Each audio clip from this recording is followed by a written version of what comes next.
ওমরের fan follower মানবিক কাজে বাধা দিল এবং ছিনতাই করলো ঠাকুরগাঁওয়ে।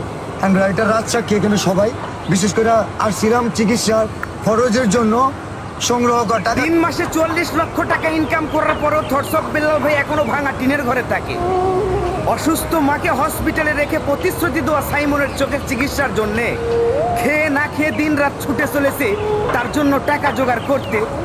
ঠাকুরগাঁয়ে ওমর অন ফায়ারের ভক্তবিন্দুরা থটস অফ বেলাল ভাই সহ তার কর্মীদেরকে ধরে অমানবিক নির্যাতন টর্চার করে তাদের কাছ থেকে চুরি ছিনতাই করে টাকা পয়সা কাগজপাতি কেড়ে নিয়েছে।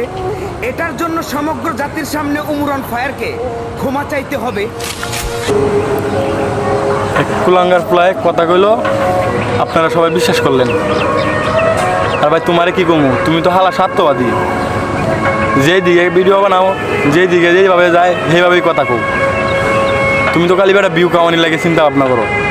প্রবাসীদের ভাই ভালোবাসি, প্রবাসীরা দেশের উন্নয়ন করতেছে, দেশের রেমিটেন্স পাঠাইতেছে, সব কিছু পাঠাইতেছে, মন থেকে একটা আলাদাই ভালোবাসা।